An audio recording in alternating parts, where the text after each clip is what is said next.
뇌과학이라기보다는 사회심리학, 심리학에서 벌써 알려져 있던 어떤 실험을 토대로 갖고 왔어요.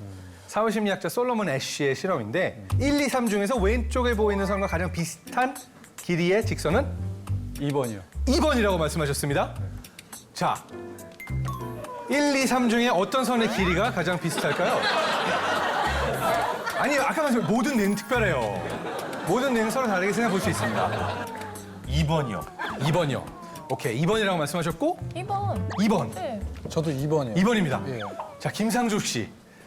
다시 한번 그림을 보시고 네. 저 왼쪽의 선의 길이와 가장 비슷한 길이를 가진 직선은 1, 2, 3 중에 몇 번일까요? 저는 3번 같은데요. 3번이라고 말씀하셨나요? 네.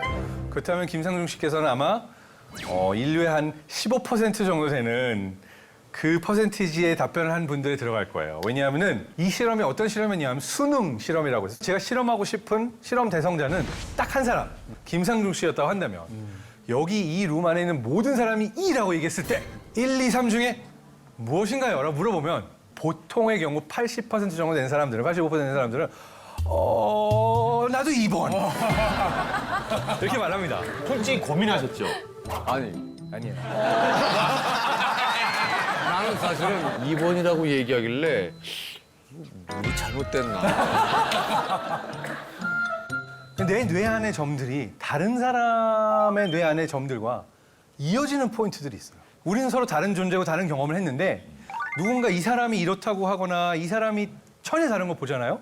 그럼 그것에 따라서 뇌와 뇌 사이의 어떤 점들이 만나는 그런 프로세스가 생겨요. 이쪽이 초록색, 이쪽이 파란색의 색이에요. 네. 근데 우리가 대략 여기 정도에 있는 색깔을, 그러니까 오른쪽 위쪽에 있는 색깔 정도를 딱 뺀 다음에 100명 이상을 물어봐요.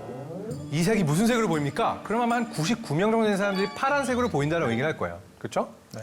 그 색을 가지고 실험을 하는 거예요. 사람들을 초대하고 20명이 모인 방 안에서 19명이 무슨 색이 보이세요? 녹색이요. 무슨 색이 보이세요? 녹색. 녹색, 녹색, 녹색, 녹색, 녹색, 녹색, 녹색 마지막 분께 물어보는 거예요. 녹색이 보입니까? 청색이 보입니까? 그러면 대부분의 사람이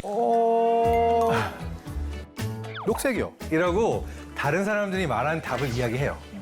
근데 이 포인트에서 궁금했던 거예요. 정말? 실화냐? 정말로 너는 보인다는 거냐? 아니면 말만 그렇게 하는 거냐? 근데 이거를 물어보지 않고 알아야 좋은 실험이잖아요.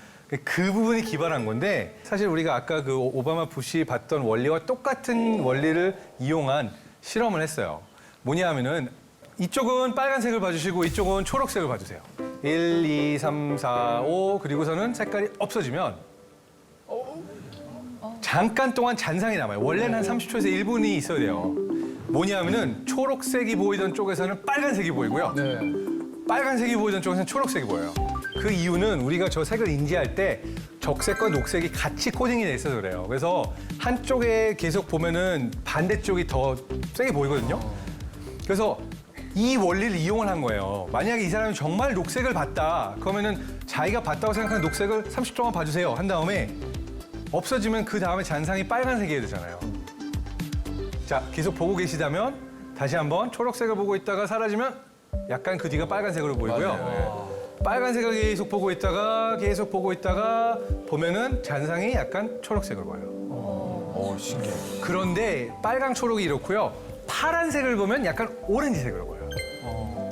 그래서 아까 실험을 돌아가서 20명에게 물어봤어요. 다들 파란색 말하고 마지막 사람이 나도 파란색 이랬어요. 그리고 나서 이 실험을 한 거예요.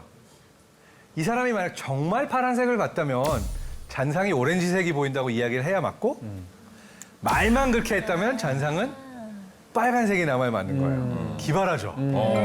왜냐하면 이 사람은 잔상이 남다는 걸 모르니까 보이는 색만 얘기하면 되는 거잖아요. 그래서 그렇게 물어봤어요. 네. 이 사람에게 정말로 보이는 색이 무엇일까? 뭐였을 것 같아요? 말만 그렇게 했을까요? 아니면 정말로 파란색이 보였을까요? 말만 그렇게 했다? 그러니까 다들 파란색이라고 말하니까 나도 파란색이라고 말만 했지만 보이기는 초록색이 보였다? 저는 파란색이 보여요. 파란색이 보였을 것 빠질 같아요. 것 같아요. 파란색이 보였을 것 같아요. 신기하게도 모든 사람이 그랬던 건 아니지만 더 많은 사람들이 다들 파란색이라고 말하고 난 다음에는 나도 파란색이라고 말을 했는데 실제로 보고 나면 그 다음에 잔상이 오렌지색이 보였던 거예요. 아니 이렇게 색깔처럼 세상 속에 우리 누구나 정말 당연하게 보는 것들인데 남이 다른 말을 한다고 저렇게 따라갈까? 우리는 다른 사람의 그 어떤 영향을 무의식적으로 많이 받고 있어요. 대표적인 예로 그 로널드 레이건 대통령이 그 당시 미국 대선에서 토론회를 했던 그런 그 비디오가 남아 있어요. 근데 그걸 가지고 사람들한테 물어봤어요. 옛날에 대통령 그 후보들끼리 했던 토론을 보여주고 누가 더 토론을 잘한 것 같냐. 근데 그 비디오를 그냥 다 보여줬잖아요. 그럼 다들 레이건이 더 토론을 잘했대요. 근데 이 비디오를 소리 다 끄고 그냥 자막 처리한 다음에 보여주면 반대편 후보가 더 잘했다고 하는 사람이 많았어요. 그 이유가 뭐냐면 레이건 되게 유명한 연예인에 가까운 사람이었잖아요. 인기가 굉장히 많았어요. 무슨 말을 하고 맞아 하고 박수하거나 하거나 이런 사람들의 호응, 박수, 소리가 같이 들렸던 거예요. 우리는 그 소리를 들었다고 의식적으로 모르지만 그 소리가 들리는 순간 우리 뇌는 저 사람이 더 맞는 것 같은데? 저 사람 말이 맞나 봐 라는 식으로 영향을 받는 거죠. 그래서 저는 이거를 내 뇌 안의 점들이 다른 사람의 뇌 안의 점들과 이어지는 길이 되는 과정 중에 하나라고 이야기를 해요. 자, 왜 그러냐? 이걸 과학적으로 설명해 봐야 되겠죠? 그 배후에는 우리의 지능이 어떻게 발달했는가라는 질문도 같이 있어요. 이 지능이 어떻게 발달했는가에 대해서 많은 학자들이 그 가설을 세웠었어요. 그 중에서 첫 번째 가설은 그거였어요. 찰스 다윈의 가설이었는데 지능을 가진 것만큼 섹시한 건 없다라고 생각했어요. 그래서 성선택설이라는 주장을 했어요. 모든 여성들은 지능이 뛰어난 남자를 선택해가지고 결혼하고 그 지능이 뛰어난 남자 유전자가 전해졌을 것이며 그리고 또 그 다음 세대에서도 가장 똑똑한 사람이 가장 인기가 높았기 때문에 계속해서 지능이 발달했을 거다라는 가설이에요. 이건 우리 일반적인 경험으로 맞지 않는 것도 알 수 있지만 사실 과학적으로 이거를 반박할 수 있는 가장 큰 이유는 그거예요. 만약에 정말 여성이 지능에 따라서 남성을 선택해서 지능이 발전한 것이라면 남성의 지능이 여성보다 뛰어나야 돼요. 근데 지능 테스트를 하잖아요. 그러면 남녀 차이는 없습니다. 지능이 특화되는 정도가 다를 수는 있어요. 제가 경험을 통해서 살면서. 근데 기본적으로 지능의 차이는 없어요. 그렇다면 다윈은 틀린 거겠죠. 그래서 이거는 일반적으로 과학자들이 부정을 하고요. 두 번째, 사냥을 하고 도구를 사용하면서 뇌가 발달했을 거다. 실제로 어느 정도 일리가 있긴 한데 보면 그것 때문에 우리의 지능이 발달을 했는지 지능이 발달하고 나서 도구를 만들고 사냥하기 시작했는지가 대답하기 약간 애매해요. 근데 요즘 많은 학자들이 신봉하는 가설은 다름 아닌 사회적 뇌 가설입니다. 뭐냐 하면 인간이 살아남는데 가장 중요한 그 어떠한 것이 무엇일까를 생각해 봤을 때 다른 인간이었던 거예요. 실제로 생각해 보면 천둥번개 떨어지고 뭐 호랑이가 오고 늑대가 오고 그렇게 큰 위험이 아니에요. 누가 내 등에 칼 안 꽂는 거예요. 누군가 딴 사람을 봤을 때 쟤 우리 부족 애가 아닌데 여기 왜 왔지? 근데 막 그림자들이 뒤에 보이고 그러면은 공격을 받구나라고 다른 사람을 보면서 그 사람의 의도와 바로 다음 행동을 예측할 수 있는 그 기능이 너무 중요했기 때문에 우린 지능이 발달했다라고 보는 가설이고요. 그래서 우리 인간에게 가장 중요한 존재는 다른 인간이라고 할 수 있어요. 나에게 해가 되기 때문에 중요하기도 하지만 또 반대로 생각해 봅시다. 인류 문명에서 우리가 이룩한 수많은 발명들과 발견들과 뭐 건축을 포함해서 이것들을 우리가 혼자 만들 수 있었을까요? 아무도 혼자 만들 수 없었어요.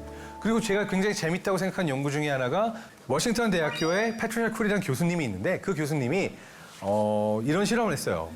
애들한테 제2외국어를 가르쳐줘요. 중국어. 중국어를 가르쳐주는데 여러 서로 다른 방식을 통해서 알려줬어요. 첫 번째 그룹은 앞에 선생님이 있고 중국어를 가르쳐줘요. 정기적으로. 두 번째 그룹은 똑같은 선생님의 똑같은 강의를 듣고 배우는데 옆에 방에서 TV를 봐요. 누가 더 중국어 공부를 잘했을까요?